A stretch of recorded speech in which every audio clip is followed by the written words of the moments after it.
Hello दोस्तों, RM classes में आपका एक बार फिर स्वागत है। आज हम बात करेंगे पश्चिमी राजनीति सिद्धांत में प्लेटो के आदर्श राज्य के बारे में, जिसे इंग्लिश में हम आइडियल स्टेट ऑफ प्लेटो भी कहते हैं। साथ ही साथ आज की इस वीडियो में हम जानेंगे कि प्लेटो के आदर्श राज्य की विशेषताएं क्या हैं और उनकी आलोचनाएं क्या हैं। तो चलिए शुरू करते हैं। तो आदर्श राज्य के बारे में बात करने से पहले हम थोड़ा प्लेटो के बारे में बात कर लेते हैं। जैसा कि आप लोग पहले से जानते होंगे, प्लेटो को यूनान का प्रसिद्ध दार्शनिक और गणितज्ञ माना जाता है। पश्चिमी जगत में दार्शनिक पृष्ठभूमि बनाने में प्लेटो ने महत्वपूर्ण भूमिका निभाई थी। प्लेटो का जन्म एथेंस के एक कुलीन परिवार में हुआ था। प्लेटो को दर्शन शास्त्र और राजनीतिक चिंतन के प्रथम जनक के रूप में भी जाना जाता है। तो चलिए स्टार्ट करते हैं और प्लेटो के आदर्श राज्य के बारे में जानते हैं। तो प्लेटो ने अपनी एक पुस्तक द रिपब्लिक में एक आदर्श राज्य की अवधारणा प्रस्तुत की है, जिसे अक्सर प्लेटो के आदर्श राज्य के रूप में परिभाषित किया जाता है। तो प्लेटो के आदर्श राज्य में शासन और सामाजिक संरचना की एक काल्पनिक दृष्टि का उन्होंने वर्णन किया है। ये एक प्लेटो ने एक काल्पनिक राज्य का वर्णन किया है, जिसे वो सैद्धांतिक निर्माण पर आधार करते हैं।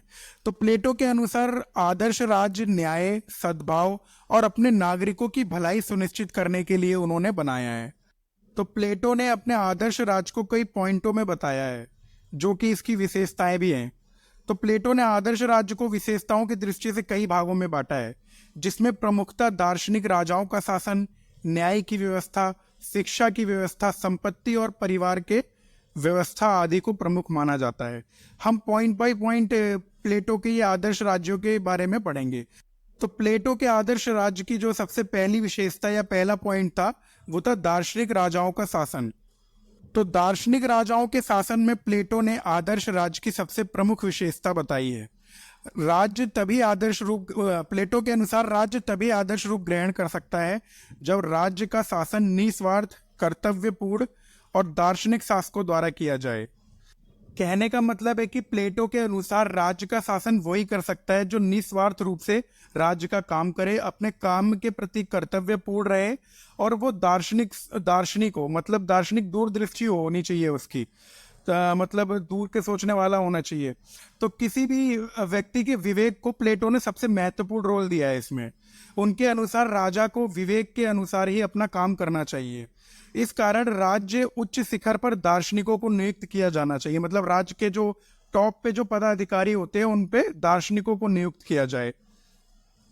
प्लेटो ने अपनी पुस्तक रिपब्लिक में स्पष्ट रूप से लिखा है कि हमारे नगर राज्यों में तब तक कष्टों का अंत नहीं होगा जब तक कि दार्शनिक राजा ना होंगे और इस संसार के राजाओं और युवराज में दर्शन की भावना और सत्ता ना होगी। प्लेटो के अनुसार दार्शनिक शासक राज्य के हितों के साथ अपने हितों का पूर्ण तालमेल स्थापित लेके चलता है, दोनों को बैलेंस करके चलता है, जो राज्य की रिक्वायरमेंट है और जो उसकी रिक्वायरमेंट है। और राज्य के हित का व कल्याण को अपने सबसे प्रमुख व एकमात्र कर्तव्य समझता है। राज्य का जो राजा होना चाहिए वो सच्चाई का अनवरत अन्वेषक होता है, वो सच्चाई पर आधारित ही रहता है तथा उसमें श्रेष्ठ आत्मा के सभी लक्षण होने चाहिए। और साथ साथ उसके अनुसार आदर्श राज्य में शासन सरकार के नियमों के द्वारा ना होकर दार्शनिक राजाओं द्वारा जो बनाए गए नियम होंगे उसके अनुसार होना चाहिए, जिस कारण दार्शनिक राजाओं पर कानून का कोई प्रतिबंध नहीं होना चाहिए। ऐसा था कि प्लेटो ये चाहते थे कि जो भी शासन हो वो दार्शनिक राजाओं के द्वारा हो, जो भी नियम कानून बने उस राज्य के।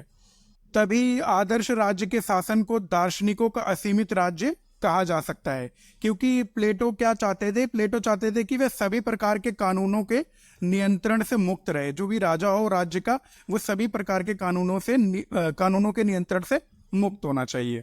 मुझे उम्मीद है आप लोगों को समझ में आ रहा होगा। तो सेकंड पॉइंट है इसकी विशेषता का न्याय की व्यवस्था। तो प्लेटो के अनुसार न्याय की व्यवस्था भी आदर्श राज्य की प्रमुख विशेषताओं में से एक है। न्याय आदर्श का जीवन है। यह राज्य की एकता को बनाए रखने का एक महत्वपूर्ण सूत्र भी है। जैसा कि आप जानते हो कि किसी भी राज्य में रहने के लिए न्याय एक बहुत ही महत्वपूर्ण चीज होती है। तो राज्य अथवा समाज की आवश्यकता और व्यक्ति की योग्यता को ध्यान में रखते हुए हर एक व्यक्ति के कुछ निर्धारित कर्तव्य निर्धारित किए जाते हैं। राज्य में हर एक व्यक्ति को एक अपना कार्य दिया जाता है, उसका एक कर्तव्य दिया जाना चाहिए। तो व्यक्ति द्वारा अपनी पूर्ण क्षमता के आधार पर अपने कर्तव्यों का पालन किया जाना चाहिए और दूसरे व्यक्ति के कार्यों में हस्तक्षेप ना करना ही न्याय माना जाता है। कहने का मतलब है कि जो भी काम अपने अपने काम लोगों को दिए गए हैं उनको वो कर्तव्यों का पालन करें और दूसरे व्यक्तियों के कार्यों में हस्तक्षेप ना करे तो राज्य में न्याय स्थापित रहेगा। इसके बाद प्लेटो ने मानवीय आत्मा के 3 तत्व भी बताए हैं, जिसमें विवेक, शासन और इच्छा है। इसके साथ साथ राज्य के नागरिकों के 3 वर्ग भी प्लेटो ने इसके अंदर बताए हैं, जिसमें शासक, सैनिक और उत्पादक वर्ग को शामिल किया जाता है। शासक तो वो हो गया, राजा, सैनिक होते हैं जो रक्षा करने का काम करते हैं। उत्पादक वर्ग जो किसी काम में लगे होते हैं राजा के लिए, या कोई जैसे जमींदार वगैरह लोग होते हैं। तो प्लेटो ने न्याय की प्राप्ति का उपाय भी इसके साथ साथ बताया। प्लेटो के अनुसार व्यक्ति केवल उन्हीं कार्यों को करे जिसे करने की उसके सर्वाधिक योग्य है और उपयुक्त है। मतलब किसी भी व्यक्ति को राज्य में उन्हीं कार्यों को करना चाहिए जिसके लिए वे उपयोगी हो। मतलब जो वो योग्य कार्य ही अपने करे जिनके लिए वो बनाए गए हों। अपने कार्यों को छोड़कर किसी दूसरे कार्य को करने से वो उसमें विकास नहीं कर पाएगा। इसी वजह से प्लेटो का न्याय का सिद्धांत कार्य विभाजन और कार्य विशेषीकरण का सिद्धांत भी कहा जाता है। न्याय आदर्श राज्य का बहुत महत्वपूर्ण तत्व है। इसके बाद चलिए हम थर्ड पॉइंट के बारे में जानते हैं, जो है शिक्षा की व्यवस्था। प्लेटो के अनुसार आदर्श राज्य के लिए शिक्षा की भूमिका भी बहुत महत्वपूर्ण बताई जाती है। प्लेटो के अनुसार उनका कहना था कि न्याय का ज्ञान ही शिक्षा है। तो प्लेटो ने व्यक्तियों के शारीरिक और मानसिक नैतिक विकास के लिए शिक्षा को बहुत महत्वपूर्ण बताया है। प्लेटो ने शिक्षा को राजनेतृत्व, दार्शनिक शासकों व राज्य को नियंत्रित करने के लिए बहुत आवश्यक बताया। मतलब कहने का मतलब है प्लेटो ने शिक्षा पर यहाँ पे बहुत अधिक जोर दिया है कि किसी भी चीज़ का नेतृत्व करने के लिए या दार्शनिक सोच रखने के लिए शिक्षा का होना बहुत महत्वपूर्ण है। इसके बाद जो उन्होंने फोर्थ पॉइंट बताया है आदर्श राज्य के लिए या उसकी विशेषता है, जो वो है संपत्ति और परिवार के साम्यवाद की व्यवस्था।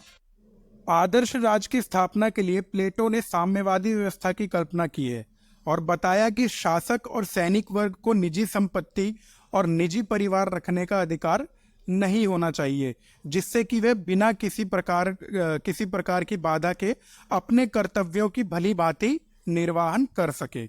जिन लोगों को साम्यवादी व्यवस्था नहीं पता, तो साम्यवाद एक राजनीतिक और आर्थिक विचारधारा होती है जिसमें क्या है, इसमें एक वर्गहीन प्रणाली की वकालत करती है ये, जिसमें उत्पादन के साधनों पर सामुदायिक स्वामित्व होता है और निजी संपत्ति ना के बराबर होती है या उस पर अधिक से अधिक अंकुश लगा दिया जाता है। तो एक आदर्श राज्य में प्लेटो का मानना था कि साम्यवाद ही एक ऐसी स्थिति उत्पन्न कर सकती है जिसमें अभिभावक वर्ग कुशलता पूर्वक राजहित में अपने कर्तव्यों का पालन कर सकेंगे।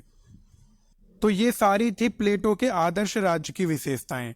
प्लेटो ऐसे प्रथम आदर्शवादी विचारक है जिसने अपनी विचारधारा के आधार पर वास्तविकता में सुधार करने की बात कही। आदर्श राज्य के रूप में एक ऐसा प्रतीक खड़ा किया गया जैसा कि वास्तव में एक राज्य को होना चाहिए। उन्होंने एक कुल मिलाकर हम कह सकते हैं कि एक काल्पनिक राज्य की वो बात कर रहे हैं जो जिस हिसाब से वो मानते थे कि किसी भी देश को चलाने के लिए ऐसा राज्य होना चाहिए। मुझे उम्मीद है आप लोगों को यहाँ तक सब क्लियर हो गया होगा। आगे चलते हैं और आगे बात करते हैं प्लेटो के आदर्श राज्य की आलोचनाओं के बारे में। तो प्लेटो ने जिस आदर्श राज्य की स्थापना की है उसे अधिकांश विचारक आज के युग में पूर्ण रूप से काल्पनिक मानते हैं।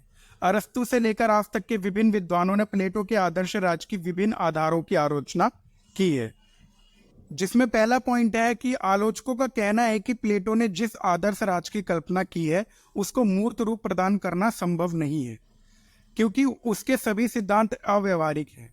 स्वयं क्योंकि प्लेटो ने यहाँ पे कहा था कि यह राज्य शब्दों में स्थापित है, पृथ्वी पर मैं विचार करता हूँ कि यह राज्य कहीं नहीं है। इसका मतलब वो खुद मानते थे कि ये एक काल्पनिक है, मतलब इसको पृथ्वी पर लाना या इसको पूर्ण रूप से लागू करना मुश्किल है। इसमें दूसरा पॉइंट है कि प्लेटो ने मानव आत्मा के 3 तत्वों के आधार पर आदर्श राज्य को 3 वर्गों में विभाजित करा था: शासक, सैनिक और उत्पादक वर्ग। यह वर्गीकरण उनको त्रुटिपूर्ण लगता है क्योंकि किसी भी व्यक्ति को एक निश्चित वर्ग में रखना उचित नहीं है। यह आवश्यकता नहीं है कि विवेक संपन्न यह आवश्यक नहीं है कि विवेक संपन्न व्यक्ति साहस विहीन हो। तो एक व्यक्ति अच्छा विजेता व शासक दोनों हो सकता है। कहने का मतलब है यहाँ पे ये है कि उन्होंने कहा था कि विवेक ही सब कुछ करता है यहाँ पे। उन्होंने साहस की कोई बात नहीं की थी राजा के लिए। साहस का काम उन्होंने सैनिक को दे दिया था। लेकिन ऐसा भी हो सकता है कि राजा साहसी भी हो सकता है और विवेकवान भी हो सकता है, तो इसलिए यहाँ पे इनकी आलोचना की जाती है।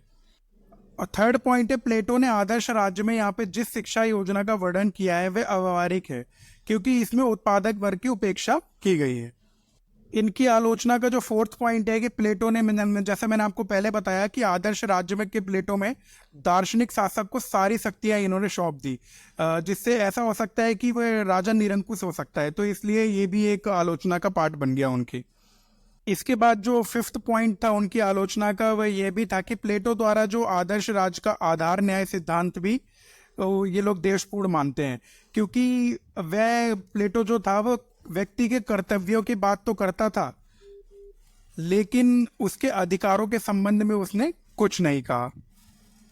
तो दोस्तों, ये था प्लेटो का आदर्श राज्य। आज का टॉपिक यहीं ख़त्म करते हैं। मुझे उम्मीद है कि आप लोगों को ये टॉपिक बहुत ही अच्छे से समझ में आ गया होगा। कोई भी डाउट हो तो कमेंट बॉक्स में आप पूछ सकते हैं।